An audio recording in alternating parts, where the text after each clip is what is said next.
আসসালামু আলাইকুম। আমার নাম ইনসান আলী। আমি ইস্ট ওয়েস্ট কোম্পানির খারুপিটিয়া টেরিটরি সেলস ম্যানেজার। তো আজকে আমরা আইছি আসামের দরং ডিস্ট্রিক্টের জ্ঞানামারি নামের গ্রামে।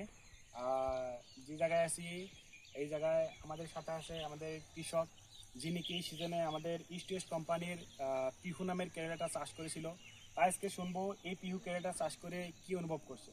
তো আসসালামু আলাইকুম। ওয়ালাইকুম আসসালাম। আপনার নাম? মফিদুল ইসলাম। মফিদুল ইসলাম। তো আপনার গ্রামের নাম? ঠেলামারি। তো এই যে আজকে জি কেরালা খেতে উপস্থিত আছি বা জি কেরালাটা আমার হাতে আছে, এই কেরালাটার নাম কি? পেহু। পিহু, ইস্ট ওয়েস্ট কোম্পানির পিহু কেরালা। হ্যাঁ। তো আপনি কত বছর থেকে পিহু কেরালা চাষ করেন, মানে কেরালা চাষ করেন? আমি তো কেরালা চাষ করি আজ প্রায় 10 বছর হলো। তো 10 বছর ধরে হয়তো অন্য অন্য কেরালা চাষ করছেন, এবার হয়তো আমাদের পিহু চাষ করেছেন। হ্যাঁ। তো আপনার এটা কেমন লাগছে? না, ভালো লাগছে। তো এই পিহু কেরালাটার মধ্যে কি কি গুণ আপনার ভালো লাগছে? মাল প্রোডাকশনও ভালো। 2 নম্বরতে মালটা বাজারে গেলে একটু চাহিদা করেও নেয়। মালের গেটআপটা ঠিকই আছে, কাটা ছাটা একটু কম ভাঙলেও অন্যগুলোর তুলনায় কম ভাঙে আর কি।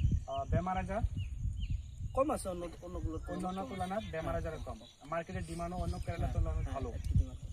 তো বাকি আপনার প্রোডাকশন ওয়াইজ যদি ভাবি, প্রোডাকশন কিরকম পাইছেন আপনি? না, মোটামুটি ভালো হয়েছে। ভালো হয়েছে। হ্যাঁ, তো আপনি হয়তো বিগত 2 মাস ধরে কেরালা উঠাইছেন হ্যাঁ, এই ক্ষেত থেকে। হ্যাঁ, হ্যাঁ, বিগত আরো কমসে কম 1-2 মাস আরো ভালো করে উঠবে। হ্যাঁ, হচ্ছে। তো এই ভিডিওর জরিয়েতে যারা কৃষক ভাই, যারা চাষি ভাই দেখতেছে, তাদেরকে আপনি কি বলতে চান? না, করেলা ভালো আছে, করলে লাভবান হবে, নিশ্চয়ই লাভবান হতে পারে। তো এই পিহু কেরালাটা যদি সবাই করে, সবাই লাভান্বিত হব। হ্যাঁ, হতে পারে। তো এই ছিল এক গ্রামের সফল কৃষকের বাস্তব অভিজ্ঞতা। আর ইস্ট ওয়েস্ট কোম্পানি সবসময় উন্নত মানের বীজ নিয়ে কৃষকের পাশে আছে। ধন্যবাদ।